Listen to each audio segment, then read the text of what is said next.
Iran ने अब Turkey पर अटैक कर दिया है। ये बहुत बड़ी अपडेट है। अभी तक यही चल रहा था कि टर्की पे जो अटैक्स की खबरें पहले आई थी, सबसे पहले दिन जो वॉर शुरू हुई थी, उसके बाद आज बहुत बड़ी खबर आई है कि ईरान ने 2 बैलिस्टिक मिसाइलें टर्की पर मारी हैं और उसको टर्की ने रोका है। ऐसा टर्की का कहना है। नेटो एयर डिफेंस सिस्टम का इस्तेमाल हुआ है। इसका मतलब इनडायरेक्टली अब नेटो भी इस वॉर में घुस चुका है। बहुत बड़ी अपडेट, क्योंकि पहले ईरान की जो खबर थी कि उन्होंने बैलिस्टिक मिसाइल्स मारे थे टर्की पे सबसे पहले दिन पे, उसको झुठलाया गया था, लेकिन अब ये कंफर्म कर दिया गया है। रॉयटर्स ने भी बोल दिया है कि टर्की के ऊपर अटैक किया गया है। अब हमें देखना होगा कि टर्की इसको कैसे रिस्पॉन्ड करता है, क्योंकि टर्की के पास बहुत सारे हथियार हैं, वो नेटो का मेंबर है और ईरान और टर्की के बीच में बहुत ज़्यादा दुश्मनी है। दुश्मनी केवल वर्चस्व की है, क्योंकि दोनों एक ऐसे देश हैं जो मिडिल ईस्ट पे अपना कब्जा करना चाहते हैं।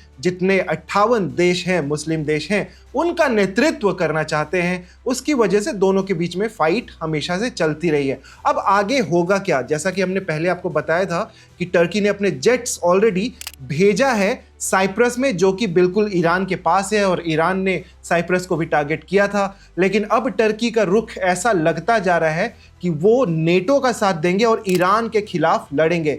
अब ईरान इसमें क्या करेगा और कितना ज़्यादा टर्की पर हावी होगा, ये तो देखना होगा। लेकिन इनकी दुश्मनी है क्यों, ये हम आपको थोड़ा बताते हैं कि कौन से ऐसे 5 बड़े रीज़न हैं जिसकी वजह से टर्की और ईरान हमेशा से दुश्मन बन चुके हैं। तो ये टर्की और ईरान में इतनी दुश्मनी है क्यों? दोनों पास्ट में बहुत स्ट्रांग देश हुआ करते थे। मिडिल ईस्ट में ये चाहते थे कि इनका वर्चस्व हो, लेकिन इनकी जो जियोपॉलिटिकल राइवलरी है वो बहुत बुरी हो गई जब सीरिया और बाकी जगहों पर प्रोटेस्ट होने लग गए। और सीरिया अब आप जानते ही हैं कि किस प्रकार का इसका हालत हो चुका है। यहाँ पे बहुत सारे देशों का इन्वॉल्वमेंट हो गया है। ट्रंप ने एक ऐसी सरकार बनाई जो कि एक मर्डरर उसको चला रहा है, जो सीरिया का प्रेसिडेंट बन चुका है।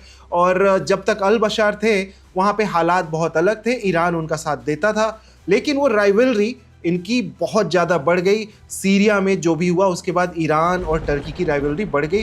दूसरा जो सबसे बड़ा मुद्दा था वो सीरियन कॉन्फ्लिक्ट के अलावा जियोपॉलिटिकल राइवलरी है, और ऑफ कोर्स इनका जो लोकेशन है उसकी वजह से इनकी राइवलरी हमेशा से बनती रही। जैसा कि हमने आपको बताया कि ये वर्चस्व चाहते हैं पूरे मुस्लिम देशों का। तीसरी सबसे बड़ा रीज़न है वो है कि इनका आइडियोलॉजिकल डिफरेंस। टर्की एक ऐसा देश है जहाँ पे आपको दिखेगा कि लोग काफ़ी खुले विचारों के दिखेंगे। ईरान में आपको पता ही है कि 1979 के बाद खामेनेई और बाकी ऐसे लोग आए जिन्होंने वहाँ पे शरिया लॉ और शियाओं के लिए बहुत ही अलग तरीके के गंभीर लॉज लाए, औरतों को काफ़ी कंट्रोल में किया, जिसकी वजह से ट्रंप को मौका मिला कि वो ऐसी ऐसी बातें की और उन्होंने आज अटैक भी किया। अब जो चौथी सबसे बड़ी बात है वो कुर्दिश इशू है। कुर्दिश इशू क्या है वो आपको समझाने के लिए हमें तो पूरा वीडियो बनाना पड़ेगा। लेकिन कुर्दिस्तान की मांग जो है वो ईरान में होती रही है, एक अलग देश की मांग, जो वहाँ के कबीले के लोग थे, कुर्दिश लोग थे, और उनका टर्की ने हमेशा सपोर्ट किया। जब सीरिया में लड़ाई चल रही थी, वो बॉर्डर एरियाज में है, इराक में है, वो ईरान में है, वो सीरिया में है, और कुर्दिस्तान को बनाना चाहता है टर्की ताकि वो ईरान को कंट्रोल कर सके। लेकिन ऐसा कभी हो नहीं पाया। फिर भी कुर्दिश लोगों का, या जो कुर्दिश मिलिट्री है, मिलिशिया है, उनका काफ़ी ज़्यादा प्रेजेंस, बहुत ही स्ट्रॉन्ग प्रेजेंस बॉर्डर एरियाज में है। अब सिक्योरिटी और स्टेबिलिटी, ये जो है 5वां सबसे इम्पॉर्टेंट रीज़न है, क्योंकि ये तो टर्की और ईरान दुश्मन तो हैं ही, लेकिन ईरान जो है वो काफ़ी कुछ करता रहता है अगल बगल। और जो परमाणु बम की बात है कि अगर ईरान ने परमाणु बम बना लिया तो ये टर्की के लिए बहुत बड़ा खतरा हो जाएगा। तो अब देखिए, टर्की ने अपने 6 F-16 भेजे हैं साइप्रस। वहाँ से अगर उन्होंने ईरान के ऊपर अटैक किया तो this will be like a direct war. But अभी ऐसा लगता है कि टर्की अब 6ठा देश बन चुका है इस वॉर में घुसने वाला। जो बाकी की अपडेट्स है वो आपको बता दे। मुज्तबा खामेनेई अब सुप्रीम लीडर बनने के बाद आज अपने देश को एड्रेस करेंगे।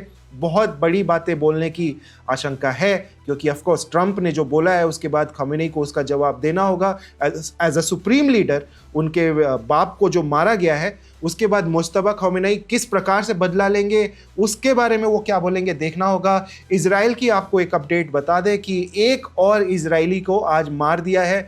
उसके अलावा ईरान में क्या हुआ, ईरान पूरी रात जला है, पिछली रात वो जल रहा था और वहां पे कम से कम 1600 लोगों को अमेरिका ने मार दिया है। एक और अपडेट है कि एक स्कूल पे भी अमेरिका ने अटैक किया है। तो ये देखना पड़ेगा कि ह्यूमन राइट्स कितना ज़्यादा एक्टिवली ईरान में बचाव करता है, लेकिन ऐसा दिख नहीं रहा कि ह्यूमन राइट्स की कोई बात भी हो रही है। और अगर ऐसी ही बात होती तो ये तो पूरा अटैक ही इलीगल है। तो जितने भी फोर्सेस हैं या जितने भी पावरफुल कंट्रीज़ हैं और यूएन है, इन लोगों को आवाज़ उठानी चाहिए थी और बोलना चाहिए था कि ट्रंप जो काम कर रहे हैं it is an act of war criminal. लेकिन ऐसा कुछ हो नहीं रहा। जो पावरफुल देश हैं वही इसको चलाएंगे। ट्रंप खुलेआम अटैक कर रहे हैं ईरान पे, लोगों को मार रहे हैं, उनको कोई सफलता नहीं मिल रही ईरान के बैलिस्टिक मिसाइल साइट्स को बर्बाद करने की। लेकिन ट्रंप इसके बाद केवल अटैक जो कर रहे हैं वो शहरों पर कर रहे हैं, तेहरान में कर रहे हैं, वो ऑयल डिपो पे अटैक कर रहे हैं। और आपको पता ही है कि किस प्रकार से महंगाई बढ़ने के चांसेस बढ़ते ही जा रहे हैं। भारत में भी इसका असर हो रहा है। आप देखते रहिए one India. Subscribe to One India and never miss an update. Download the One India app now.